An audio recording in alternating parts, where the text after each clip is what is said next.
막대하 이 말씀 앞부분은요, 전반부는 1장부터 9장까지가 솔로몬의 사역에 대한 기록입니다.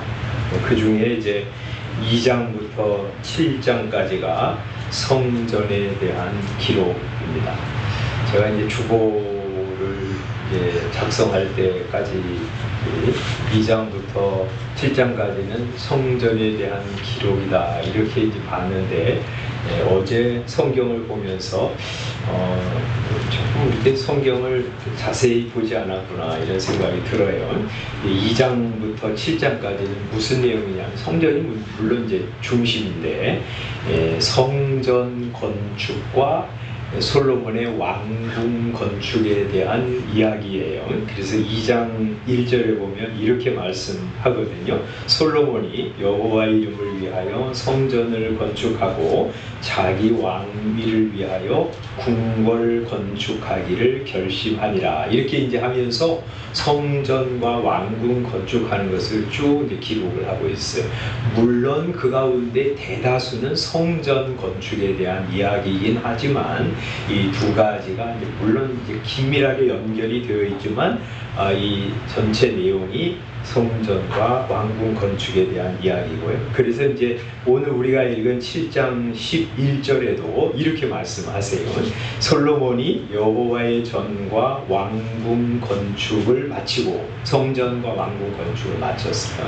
솔로몬의 심중에, 자기 마음에 여호와의 전과 자기의 궁궐에 그가 이루고자 한 것을 다 형통하게 이루니라 이렇게 말씀하시잖아요. 성전과 왕궁 건축을 다 이루었어요.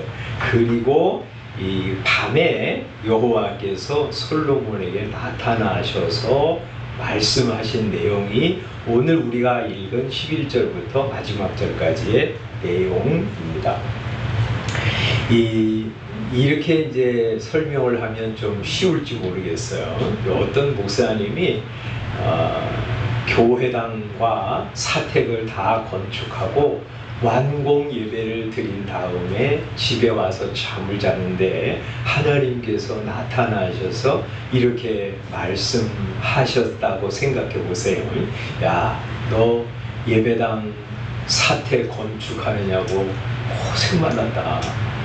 그런데 너 나를 버리면 예배당이고 사택이고 다 무너질 거야. 이렇게 말씀하셨다 그러면 이 목사님은 그 하나님이 하신 말씀을 평생 잊지 않았을 거예요. 이 하나님께서 이 솔로몬에게 성전과 왕궁 건축을 다 마친 후에 하나님께서 나타나셔서 하신 말씀이 거의 이런 말씀이에요. 그래서 오늘 제목을 이렇게 정했어요. 뭐라고 정했죠? 이것이 성전이다. 이것이 성전이냐 하고 정했는데 11절부터 16절까지에는 이것이 성전이다 하고 말씀하시는 거예요. 그래서 여기 12절에 이렇게 말씀하시죠. 그에게 이르시되 내가 이미 내 기도를 듣고 이것을 택하여 내게 제사하는 성전을 삼았다 이렇게 말씀하세요. 또 15절에는 이제 이곳에서 하는 기도에 내가 눈을 들고 귀를 기울이리니 이는 왜냐하면 내가 이미 이 성전을 택하고 거룩하게 하여 내 이름을 여기에 영원히 있게 하였기 때문이다. 내 눈과 내 마음이 항상 여기에 있으리라 하고 말씀하십니다. 그래서 이 세상에 살면서 기근이 오거나 메뚜기 재앙이 오거나 전염병이 창궐할 때 이 하나님의 백성들이 악한 길에서 떠나서 스스로 낮추고 기도하여 하나님의 얼굴을 구하면 하나님께서 듣고 그들의 죄를 사하고 그들의 땅을 고쳐줄 것이라고 약속하고 계세요. 이게 성전이라는 거예요. 솔로몬이 만든 성전. 그런데 이것이 두 번째는 이것이 성전이냐 하고 말씀하시는 것이 17절부터 마지막 절까지예요. 이렇게 말씀하세요. 17절, 19절에 이렇게 동그라미가 이렇게 되어 있는데 그 동그라미는 도리어 17절에 가서 있는 것이 훨씬 더 자연스럽고 좋은 표기라고 생각이 들어요. 17절에 이렇게 말씀하세요. 내가 만일 내 앞에서 행하기를 내 아버지 다윗이 행한 것 같이 하여 내가 내게 명령한 모든 것을 행하여 내 율례와 법규를 지키면 내가 내 나라 왕위를 견고하게 하되 전에 내가 내 아버지 다윗과 언약하기를 이스라엘을 다스릴 자가 내게서 끊어지지 아니하리라 한 대로 그렇게 하리라 하고 말씀하십니다. 그러나 만일 너희가 돌아서서 내가 너희 앞에 둔 내 율례와 명령을 버리고 가서 다른 신들을 섬겨 그들을 경배하면 내가 너희에게 준 땅에서 그 뿌리를 뽑아내고 이스라엘 백성들을 그냥 다른 데로 다 그냥 우리 유배 보낸다는 거죠. 내 이름을 위하여 거룩하게 한 이 성전을 내 앞에서 버려 모든 민족 중에 속담거리와 이야기거리가 되게 하리라. 이 성전을 하나님께서 스스로 파괴하시겠다고 그러죠. 그러니까 이게 성전이라고 절대적인 의미에서 성전이라고 생각하지 말라는 것이죠. 너희가 하나님의 말씀을 잘 준행하면 내가 너의 왕위를 견고하게 할 것이고 하나님의 말씀을 거절하고 하나님을 버리면 이 성전이라도 내가 그냥 다 파괴하고 말겠다 이렇게 말씀을 하세요. 21절 이 성전이 비록 높을지라도 솔로몬이 굉장히 높고 아주 웅장하게 성전을 지었잖아요. 그래서 이거 굉장한 성전이네 이렇게 놀라던 사람들이 나중에 하나님께서 이 성전을 파괴했기 때문에 이게 이렇게 다 망했나 이렇게 황폐한 폐허가 되었나 하고 놀랄 것이라고 말씀을 하세요. 그러면서 이게 어떻게 된 거야? 이렇게 물으면 다른 사람들이 이렇게 대답할 거라는 거죠. 이스라엘 백성들이 자기 조상을 애굽 땅에서 인도하여 내신 자기 하나님을 버리고 다른 신들에게 붙잡혀서 그것을 경배하여 섬겼기 때문에 여호와께서 이 모든 재앙을 그들에게 내리셨어 하고 말할 것이라. 91에서 칠판을 가지고. 그래서 이제 요 말씀을 내가 만일 내 명령과 규례를 지키면 반대로 내가 내 앞에 둔 명령과 규례를 버리면 그리고 하나님을 등지고 살면 이렇게 말씀하잖아요. 이게 이제 두 가지가 이렇게 같이 이렇게 성경이 이런 식으로 표현되어 있는 게 많아요. 내가 말씀을 순종하고 하나님을 경외하면 너의 왕위를 내가 견고하게 하겠다. 내 왕위가 끊어지지 않게 하겠다 하고 말씀하셨고 내가 말씀을 불순종하고 하나님을 등지고 버리면 성전을 파괴하겠다 하고 말씀하셨잖아요.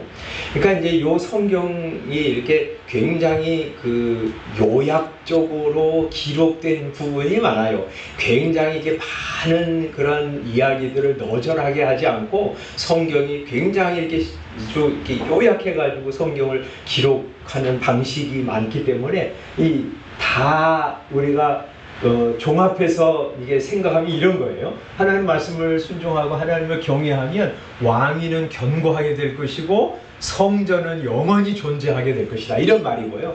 너희가 말씀을 불순종하고 하나님을 버리면 너의 왕위는 끊어지게 될 것이고 왕에서 폐해질 것이고 그리고 성전도 파괴될 것이다. 이런 말을 함께 종합적으로 하는 거예요.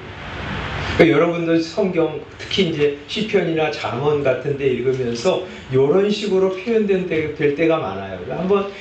다시 한번 글로 한번 정리해 보면 이게 두 가지를 종합적으로 하는 말씀이라는 사실을 알게 됩니다.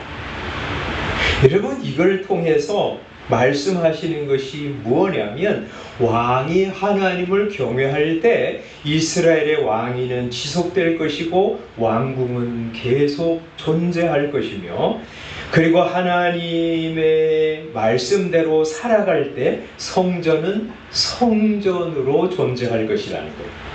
그러나 하나님을 버릴 때 왕궁은 불에 타고 왕위는 폐해질 것이며 성전은 파괴될 것이다 하고 말씀하시는 것이죠. 그런데 유대인들은 계속 이것을 오해했어요. 하나님과 하나님이 만들라고 하시는 성물과 규례, 이거를 늘 이제 혼동을 했습니다. 그래서 사사시대는 어떻게 했어요? 하나님은 등지고 살면서 언약궤만 가지고 오면 우리가 블레셋과의 전쟁에서 승리할 것이다, 이렇게 생각하면서 언약궤를 가져온 거예요. 언약궤를 가져오니까 군인들이 사기가 충천했어요. 아, 우리는 이긴다 하면서 나가는데 패배하고 말았어요. 완전히 패배하고요, 언약궤까지 이 블레셋 군대에게, 적군에게 빼앗기고 말았어요. 하나님은 그렇게 일하시는 거예요. 하나님은요, 사람들이 하나님을 만홀히 여기잖아요. 거기 속아 넘어가시는 분이 아니에요.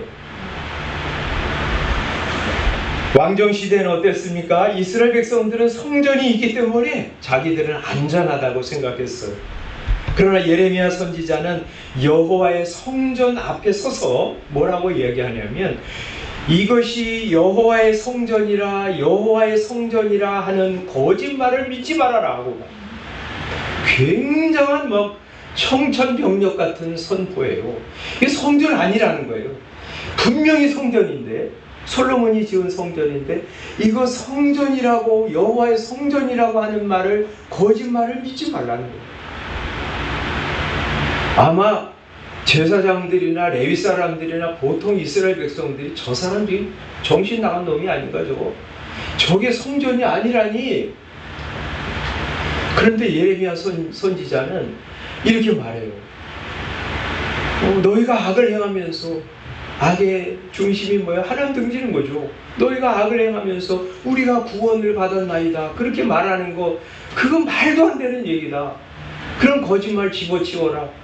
너희가 하나님 등지면서 성전에 와서 제사 드리는 거, 하나님이 그거 받으시겠냐? 이거 성전 아니야 하고 말합니다. 이 솔로몬이 성전을 다 완공한 후에 하나님이 나타나셔서 하신 말씀이 이거예요. 이게 분명히 성전이야. 그러나 이게 절대적인 의미에서 성전은 아니야. 하나님을 경외하고 그의 말씀대로 사는 한 이게 성전이지만, 너희가 하나님을 버리고 하나님을 등지고 살면 이거 아무것도 아니야, 이건 건물에 불과해 하고 말씀하시는 거예요. 건물에 불과하니까 하나님이 그걸 내버리시는 거예요. 이방인들에게 짓밟히게 하시는 거예요. 그래서 바벨론 군대가 쳐들어와서 다 성전 불사르고요, 그 제사장들 다 죽이고, 그리고 거기에 있는 기물들을 다 빼앗아가지고 바벨론으로 가져가 버리고 말았어요. 여러분, 하나님 없는 성전은 아무것도 아닙니다. 빈 건물에 불과합니다. 하나님 없는 왕위, 이스라엘의 왕위는 아무것도 아니에요. 그래서 왕궁도 불살라지고 왕위도 폐해진 것이죠. 그래서 이 말씀을 통해서 하나님은 무슨 말씀을 집요하게 하시는 것이냐? 언약궤는, 성전은 하나님이 계실 때 언약궤고 하나님이 계실 때 성전이지, 하나님 없는 성전은 빈 상자에 불과하고 하나님 없는 성전은 빈 집에 불과하다. 나를 바라보아라 하고 말씀하시는 거예요. 이게 이제 솔로몬 성전에 대해서 하나님 하신 말씀입니다. 여러분, 역대상하 이제 요새 읽고 있잖아요. 이 역대상하는 이제 이스라엘 백성들이 바벨론으로 포로로 잡혀갔다가 돌아와서 가나안 땅에 살면서 거기서 신앙생활하는 이스라엘 백성들을 향해서 하신 말씀이라고 말씀드렸잖아요. 그 성전은 파괴되고요, 거기 돌아온 사람들이 뭘 지었냐면 성전을 지었어요. 그걸 보통 우리가 스룹바벨 성전이라고 말합니다. 우리 스룹바벨이 총독이 돼서 이스라엘 백성을 가나안 땅으로 함께 데려와서 그곳에서 성전을 지었거든요. 그래서 스룹바벨 성전이라고 합니다. 이 사람들에게 지금 하시는 말씀이에요. 무슨 말씀을 하는 것일까요? 이제 이 스룹바벨 성전은 솔로몬의 성전보다 굉장히 초라하고 작았어요. 그래서 이제 학개서 2장에 보면 이제 그런 말씀을 하시는데 말이죠. 그게 이제 학개 선지자가 돌아온 포로들을 향해서 성전 건축에 대해서 이제 말씀을 하시는 내용인데 2장 3절에 보면 이렇게 말씀을 하세요. 너희 가운데 남아있는 자 중에서 이 성전의 이전 영광을 본 자가 누구냐? 솔로몬 성전의 영광을 본 사람들이 있는 거예요. 늙은 사람들. 이제 이것이 너희에게 어떻게 보이느냐? 이것이 너희 눈에 보잘것 없지 아니하냐? 이렇게 말씀하세요. 그러니까 성전이 그 솔로몬 성전보다 훨씬 더 작고 초라했어요. 그거 보면서 이야 막 운 거예요. 이스라엘 백성들이, 어른들이. 옛날에 우리 솔로몬 왕이 지은 성전은 넓고 휘황찬란하고 웅장했는데 요게 뭐야 요게? 그러면서 울었어요. 그들에게 하나님이 하시는 말씀이에요. 이게 뭐예요? 성전의 크기가 작아졌다고 그거 보고 위축되거나 실망하지 말라는 것이에요. 왜? 성전의 핵심은 뭐냐면 하나님이 거기에 거하시냐 안 거하시냐 그게 중요한 것이지 성전의 크기가 중요한 것이 아니라는 거예요. 너희가 하나님을 마음 중심에 모시고 그 하나님과 함께 동행하면서 살아가고 하나님의 말씀대로 준행하면서 살면 이 성전의 크기와 상관없이 너희는 하나님의 백성이고 하나님은 너희와 함께 하셔. 그러나 너희가 성전이 작다고 그걸 크게 해야 된다고 생각하면서 외향에 치우치고 거기에 마음을 빼앗기면 하나님 없이 살아가게 되고 그건 성전이 아니게 돼. 이렇게 말씀하시는 것이죠. 그러니까 성전의 크기가 작은 것 때문에 실망하거나 위축되지 말고 하나님을 너희 마음의 중심에 모시고 살면 돼 하고 말씀하시는 거예요. 또 하나의 이 메시지는 이런 거예요. 여기 뭐라고 말씀하냐면 2장 9절에 이렇게 말씀하세요. 이 성전의 나중 영광이 이전 영광보다 크리라. 만군의 여호와의 말이니라. 내가 이곳에 평강을 주리라. 만군의 여호와의 말이니라 하고 말씀하세요. 이 스룹바벨 성전의 이 나중 영광이 이전의 영광보다 훨씬 더 클 것이라고 말씀을 하시는데 그 말은 말이죠. 이런 게 아니에요. 지금 스룹바벨 성전은 작고 초라하지만 나중에는 이제 성전을 더 크고 웅장하게 지을 것이다. 이런 얘기를 하시는 것이 아니에요. 성전에 진짜 성취로 오시는 분이 그 성전의 아름다움과 영광을 드러내게 될 것이라는 약속이죠. 메시아께서 오실 것이라는 약속을 이렇게 하고 계신 거예요. 그래서 세 번째는 예수님께서 성전으로 오셨어요. 그래서 지난주에도 말씀드린 것처럼 예수님이 공생애를 시작할 때 그리고 마칠 때 두 번 성전에 올라가셔서 그 안에서 장사하는 사람들 다 쫓아내시고 왜 내 아버지의 집을 왜 장사하는 강도의 도굴로 만들었느냐 하면서 왜 송아지 비둘기 돈 바꾸는 사람 다 쫓아내셨어요.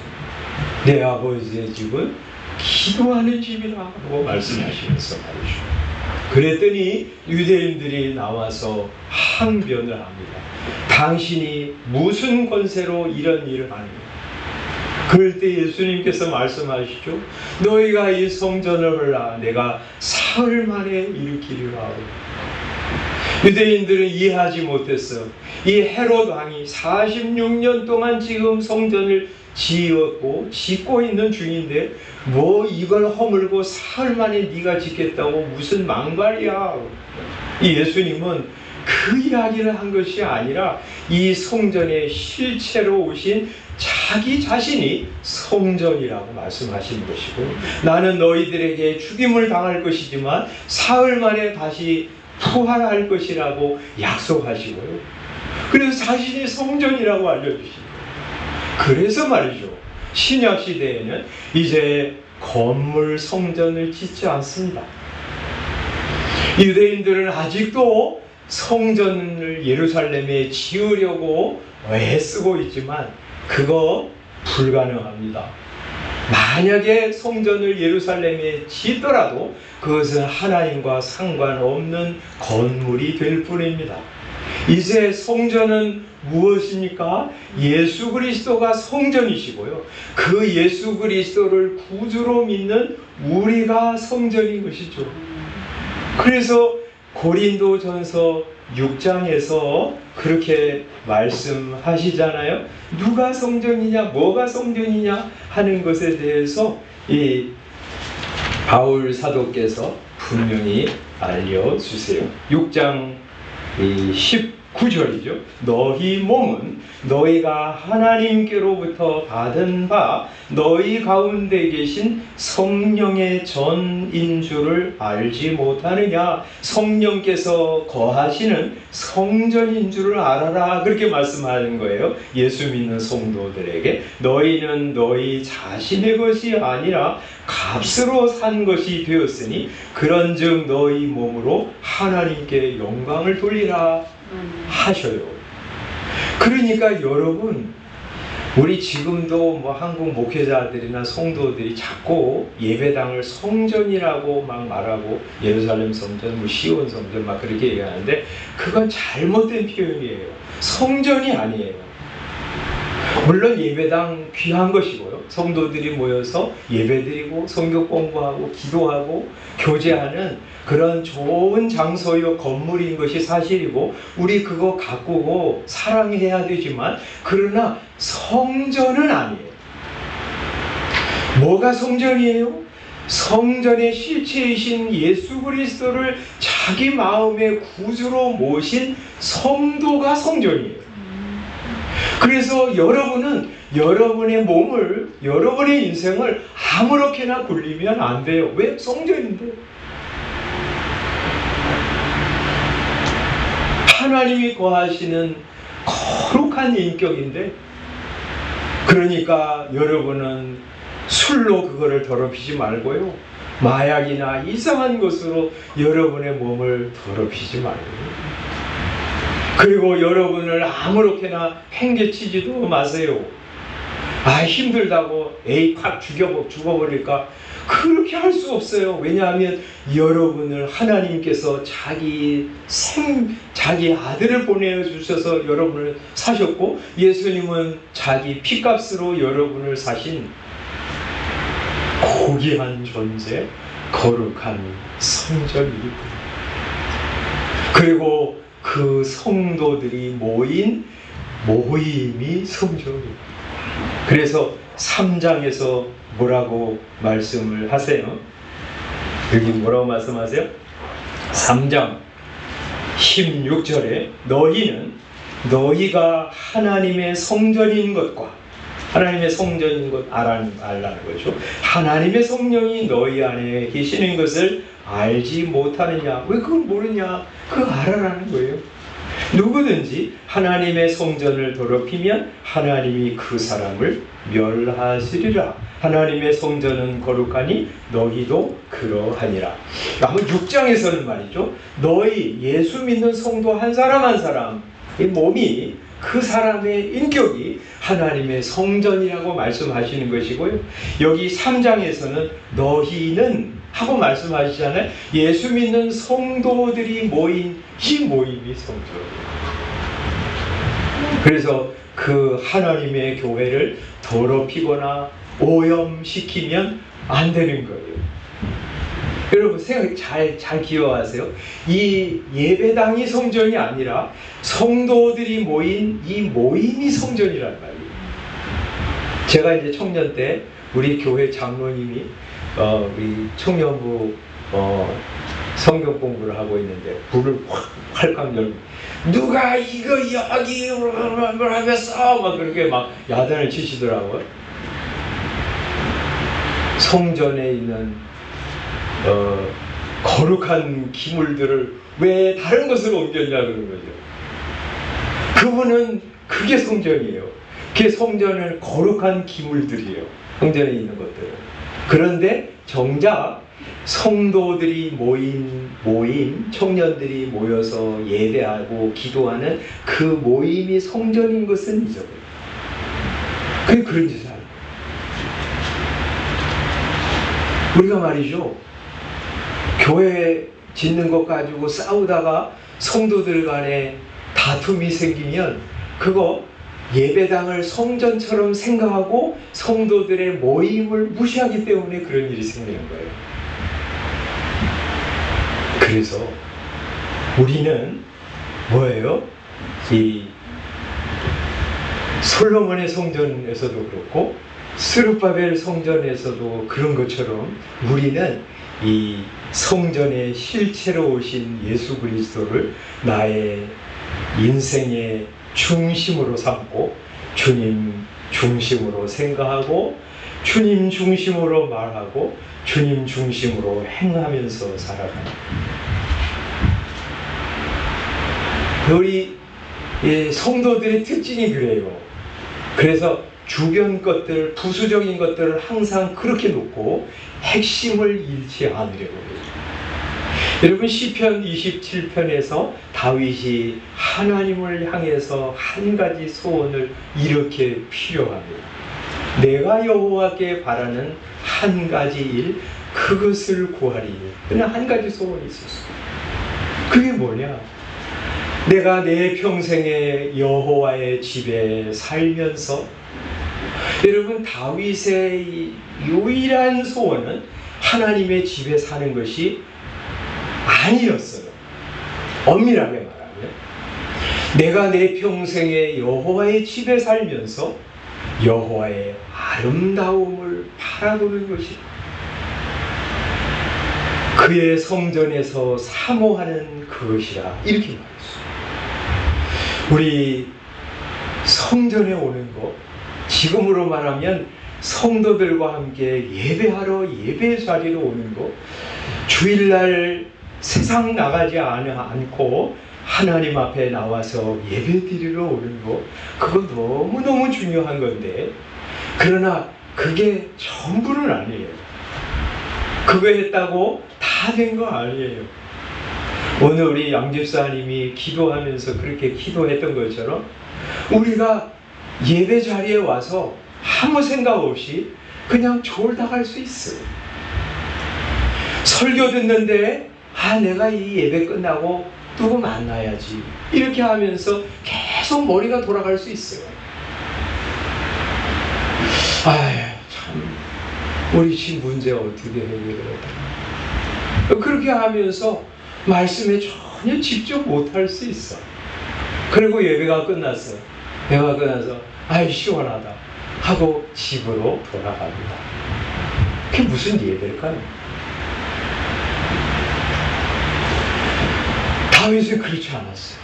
내가 내 평생에 여호와의 집에 살면서 아름다우신 여호와 그분을 바라보는 것, 그것이 자기의 유일한 소원이었어요. 그리고 그것이 희미할 때 하나님 저에게 얼굴을 보여주십시오.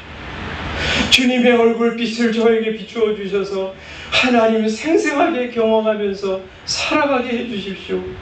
그래서 그의 성전에서 사모하는 그것이라 하고 말합니다. 여러분, 그래서 주일날 여러분 교회 오면서 또 주일이 됐네 하고 오지 않고요. 하나님, 오늘 제가 하나님의 백성입니다. 하나님 앞에 예배하러 갑니다. 하나님, 저를 만나 주십시오. 저의 허물과 죄 주님 앞에 다 토설합니다. 십자가에서 못 박이신 그리스도의 피로 저의 죄를 사해 주시고, 너는 괜찮아, 너는 죄 없어, 너는 의롭다고 칭해 주십시오. 한 주간 살아가면서 죄송한 거 다 주님의 십자가 앞에 내려놓사오니 주께서 사해 주시고 너는 여전히 내 백성 내 사랑하는 아들이라고 말씀해 주십시오. 하나님, 세상을 살아갈 힘이 없습니다. 하늘 문을 여시고 말씀해 주십시오. 여호와의 눈은 온 땅을 두루 감찰하사 전심으로 자기에게 향하는 자들을 위하여 능력을 베푸시라니 하고 말씀하신 것처럼 하나님의 은혜가 필요해서, 하나님의 능력이 필요해서 하나님의 은혜를 구합니다. 주여 저에게 능력을 주십시오.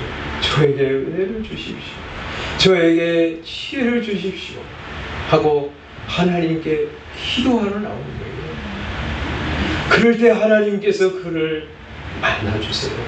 그래서 어떤 사람은 똑같이 예배를 드려도 하품하고 예배당을 떠나는 사람이 있지만 어떤 사람은 그 말씀 한 구절 가지고 힘을 얻고 용기를 가지고 예배당을 떠나는 사람이 있어요.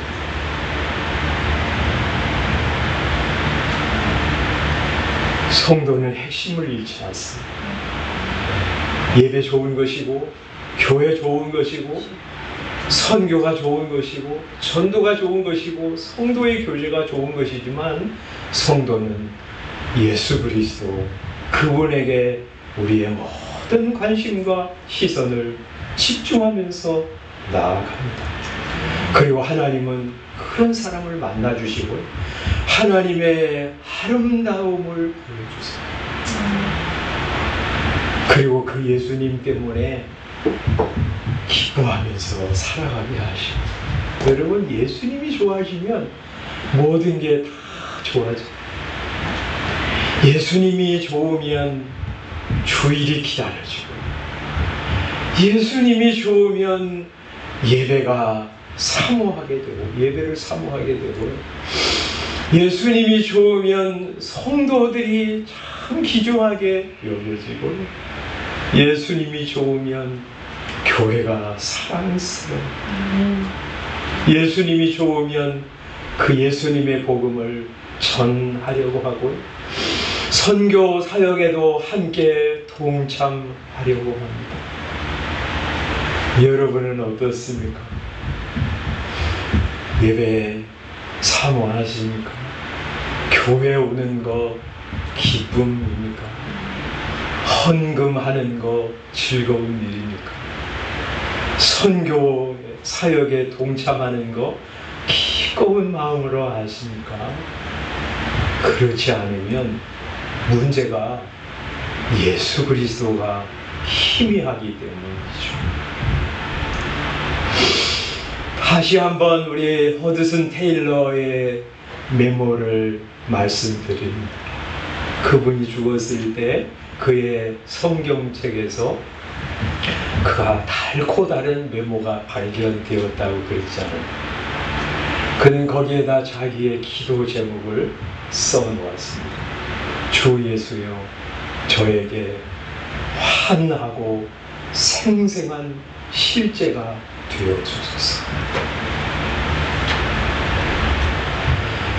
예수님이 생생하게 내게 다가와야 예수님과 교제하는 것이 기쁨을, 예수님이 생생하게 내게 다가와야 그 복음을 전하려고 하는 소원이 생기고, 예수님이 생생하게 다가와야 자기를 괴롭히고 힘들게 하는 사람들과 환난을 다 극복하면서 살아갈 수 있기 때문에, 믿음의 경주를 다 달려갈 수 있기 때문에, 예수님이 생생하게 다가와야 예수님 앞에 갈 소원을 가지고 경주를 다 할 수 있기 때문에 그는 그렇게 기도하면서 살았고, 하나님은 그런 허드슨 테일러에게 찾아오셔서 생생한 실제가 되어주셨어요. 여러분, 이 아침에 하나님을 향해서 하나님, 예수님 제 앞에 너무 희미해요. 교회 오면 예수님 계신 것 같지만 집에 가고 직장에 가고 학교에 가면 예수님 안 계신 것 같아요.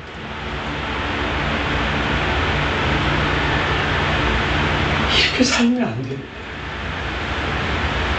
주님 저에게 오셔서 내가 어디 있든지 무슨 일을 하든지 예수님이 내 앞에 생생한 실제로 다가오게 하소서. 그 예수님 때문에 감사하고 그래서 사명 기쁘게 감당하고 예수님이 생생하기 때문에 예배 좋아하고 교회 사랑하고 성도들 즐거워하고 하나님이 우리 옆에 두신 사람들 축복하면서 사랑하고 예수님이 생생하기 때문에 예수 안 믿는 사람들 보면 안타까움이 생기고 부흥 사역을 위해서 일하는 사람 귀하게 여기고 나는 어떻게 함께 동참을 하는 생각이 듭니다. 그러니 요건은 그것이 아니겠습니까? 솔로몬 성전을 짓고 나서 하나님께서 하신 말씀, 스룹바벨 성전을 짓고 나서 하시는 말씀, 또 예수 성전을 마음에 모시고 사는 우리에게 하시는 말씀이 아니겠습니까? 여러분 안에 계신 예수 그리스도, 여러분 속에서 만개해서 예수님을 생생하게 경험하면서 예수님 때문에 감사하고 즐겁고 사명에 불타고 함께 복음 사역에 협력하고 우리 주님 나라를 바라보면서 환난을 꿋꿋하게 극복하면서 살아가고 그 예수님이 다시 오실 때 아멘으로 화답하면서 예수님의 품에 안기는 예수로 사는 여러분, 예수의 사람들 다 되시기를 주님의 이름으로 축원합니다. 기도하겠습니다.